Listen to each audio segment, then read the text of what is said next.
我正准备给手掌的99个行为员发信息通知婚礼地点，就看见化妆桌上的10克拉粉钻变成了卡通凯蒂猫戒指。我打电话质问未婚夫的小秘书，却理直气壮道 ：“Hello Kitty 是我本命，你有意见？这是我的婚礼，我的戒指，你凭什么把我戒指做成 Hello Kitty？ 呦，你的婚礼，我告诉你，你的婚礼你也没资格插手。我想做什么做什么，就是让你在婚礼上穿凯蒂猫玩偶装。秦总也只有依着我的份。哼，让你来当新娘，你还真把自己当盘算了。去告诉禽兽，1个小时拿不出一个像样的戒指，你俩就等着一起完蛋吧。这场婚礼还有1个小时开始，首长和娘家人工作忙，现在都还没来。要是一会儿看到我手指上没有粉钻戒指，他们绝不可能善罢甘休。我放下戒指就要出去找人，却看到从门口缓缓而来的小蜜。秦总忙得很，没时间见你这个上不得台面的人。我劝你还是乖乖穿上婚纱，然后带着 Hello Kitty 的戒指准备上台吧，不然秦总一个不满意，可能当场把新娘换成我了。戒指严丝合缝，小蜜面露得意，挑衅地看着我。小蜜，这场婚礼干系重大，快给我准备新戒指。闭嘴，没人问你的意见，这婚礼我说的算。一会儿上台你也只能戴这个戒指。哦，你的指围这么小，怕是戴不上去吧？不如我来帮你，打肿了你的手，谁还能说这戒指不合适？小蜜，我最后给你一次机会，把禽兽叫来，否则一会儿你就不只是要因为这颗粉钻进去，你还得付出更惨重的代价。代价？笑死我了！这粉钻是你的吗？你就敢大言不惭？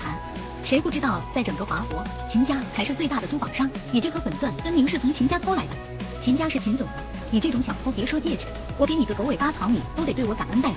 我懒得搭理他，准备直接找禽兽解决。你竟然敢无视我！你们都愣着做什么？给我抓住他！抓住他！我非得给你个教训不行。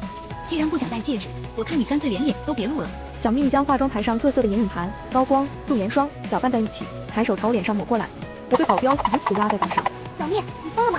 到时候我这样子出去，秦家人一定不会放过你的。白静月，你难道不知道这里里外外都是我的人吗？化妆间的门被打开，外面的人三三两两朝这里看，却都是看好戏的眼神，没有一个人上前来帮我。一个小男孩跑过来，直接拽下我一把头发。秘密姐，看我给你和小舅舅教训他。白小姐，你快认个错，不然小秘书不开心不说，说不定秦总觉得你丢人，干脆不要你了。谁不知道小秘书是秦总的心头好，就连结婚都是秦总哄了他3天3夜，给了他秦氏集团5%的股份才哄好的。得罪了小秘书，你以后在秦家可惨喽。不对，你今天能不能活着出去都不一定。反正秦总会给小秘书摆平一切的。小蜜得意一笑，抬起脚狠狠踩上我的手，就是和我作对的下场。我告诉你，你就算成了秦太太，以后在我面前也得给我卑躬屈膝。秦家上下都听我的，我不让你吃饭你就得饿死，我不让你喝水连口尿你都拿不到手。紧接着一杯红酒就迎面泼到我脸上，我的眼睛被刺激得生疼，浑身不受控制的颤抖。一道声音在这时响起：你在干什么？一个身穿白色西装、胸口插着红玫瑰的男人走了进来，保镖们立刻放开我。你在做什么？今天婚礼我忙得脚不干净，还得分心来找你，你就不能让我省点心？我本来想处理完戒指的事就走，可他非胡搅蛮缠，偷了你家的宝石不说，开口还要让我再找一个20克拉的戒指补偿他，真够查的。我站直身体，刚要说话，禽兽就不耐烦地开口：你是哪来的宝别？滚出我的婚礼！禽兽，我是白静月，你的新娘。之前你拿给我寄过去的10克拉粉钻原石，说好要做结婚戒指的。行了，我秦家不需要一个泼妇，更不需要一个分不清场和闹剧的乡巴佬。我和你的婚礼一会儿由秘密出面，这里发生的情况我会一五一十和两家人说清楚，你就别留人现眼。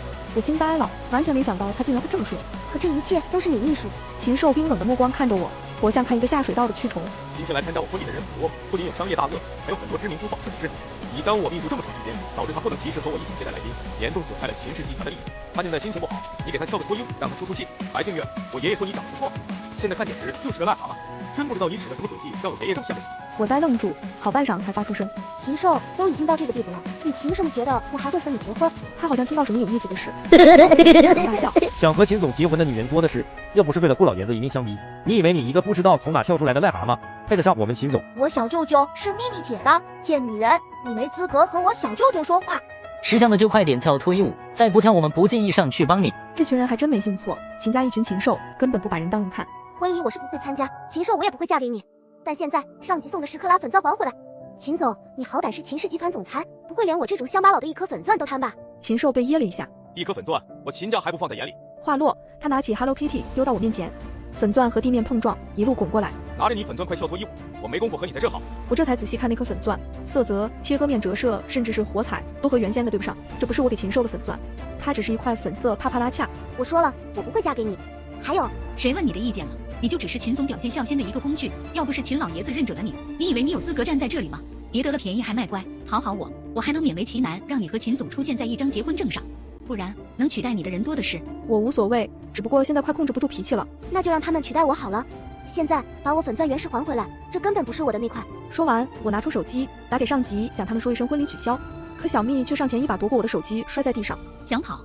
没门！你今天必须给我道歉。白静月，你能不能快点道歉？小秘书分分钟就能谈下比你那个粉钻贵10倍的大单子，他的时间不是你能浪费的。秦总也真是好脾气，竟然现在就开始关着这个没进门的癞蛤蟆。我看啊，白静月就是吃准了秦总孝顺秦老爷子，才故意拿桥呢。对，一见秦总把粉钻丢给他，他就灰溜溜的想跑，还不是想引起秦总注意。我想引起禽兽的注意，他不是要笑死人了？首先，我当初寄来的粉钻原石价值5个亿，是品种极为稀少的艳彩子粉红钻石。而我脚下这颗只不过是帕帕拉恰，它不足3克拉，切割工艺低劣，价值不过几十万。秦总，我不稀罕一颗被切废的石头，你现在要原原本本赔我一个价值5亿的粉钻原石。小蜜眯了眯眼，他到禽兽的耳边说了句什么。白静月，你别给脸不要脸。我直觉小蜜肯定说了坏话，果不其然，禽兽开口解答了我的疑惑。你寄过来的不过是一块粉色玻璃，这帕帕拉恰还是小蜜自己买下来补贴给你的，你不感恩就算了，竟然还有脸说什么5亿的粉钻原石。那颗粉钻是有专人专车专送的，既然你签收了，就不可能看不出那是一颗粉钻原石。我没工夫管你寄来的一个破宝石，东西送来后我直接交给了秘密管理，他既然说你给的是块破玻璃，就不可能有错。如果不是我换了那块玻璃，你知道秦总今天要丢多大的人吗？而且我的梦想就是用一颗粉色的帕帕拉恰和心爱的人结婚，现在我把梦想给了你，可你竟然丝毫不知道珍惜。禽兽一听，脸色更加难看。白静月，滚过来给秘密磕头道歉，我都不敢给秘密委屈受，你竟然这么折辱他。小蜜小鸟依人地扑到禽兽怀里，嘴唇若有若无地碰着他的脸颊。秦总为了你，我怎么都没关系，但是他在你的婚礼上大闹，实在太过分了。我没错，也不会道歉。我说了，赔我粉钻，让我离开，不然一会儿谁都走不了。当然谁都走不了，我们要让大家看看你这个骗子的真面目。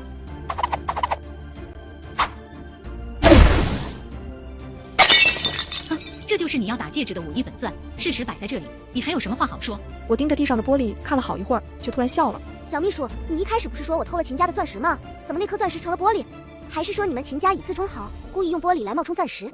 小蜜慌了一下神，没一会儿就镇定了。那是因为我们早防着你们这些小偷呢。秦家的钻石都在绝密银行中保管，绝不会让你偷走。这粉色玻璃，即使来钓你这种别有用心的贱人。够了，你这种虚荣的女人，我秦家要不起。是秦氏集团的禽兽吗？白静月不是已经到了婚礼现场？怎么他刚刚给我们打了电话突然挂断，现在也联系不上了？好啊，是小骗子请来的老骗子到了。老东西，你那个小骗子正要给我跳脱衣舞助兴呢，你还愣着做什么？还不快过来给我端茶倒水，把我伺候好了，不然我要你们一家全都去蹲监狱。你是谁呀？这不是禽兽的手机号吗？是又怎样？秦总的手机就是我的手机，你想在这作威作福，我告诉你没用。你们这种玩仙人跳的骗子我见多了。请你说话放尊重点，我不是骗子。那你是不是还要说你送给白静月一颗价值5亿的粉钻原石？当然，那是我给静月的。好啊，竟然承认了。老骗子，你给我等着，我这就叫警察过去捉你们！敢拿一块破玻璃骗秦家的人，你们这是骗婚，是诈骗，不得好死！他居然敢这么对我的上级说话！我们部门的人不管走到哪里，可都是被人捧着的存在。不说别的，就单说我们部门的财力，就无人能及。禽兽呢？还有静月在哪儿？我要和他们说话。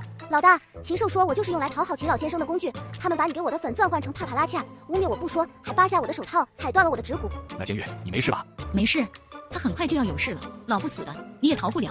识相的就3步1跪5步1叩头的爬到我面前，不然我让你们在京市吃不了兜着走。说着，小蜜用手机在我脸上拍得啪啪响。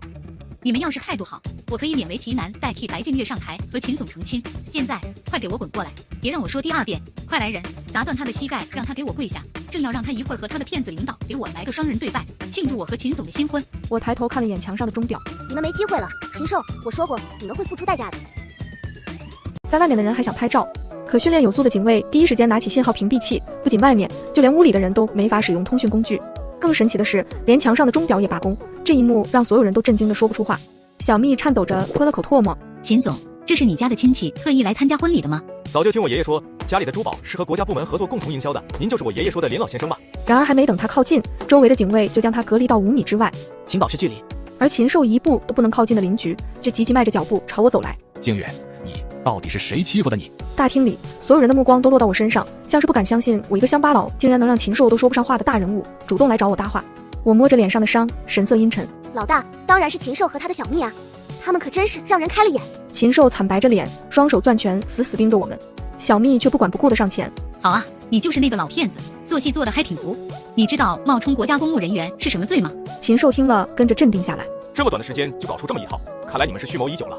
但我们秦家也不是好欺负的，敢耍秦家，你们都得付出代价。林局转身上下打量了一眼禽兽，声音却不见丝毫波动。区秦家，我还不放在眼里，不过是被净月抓阄抓到了一个破落户，现在还敢在我面前大呼小叫。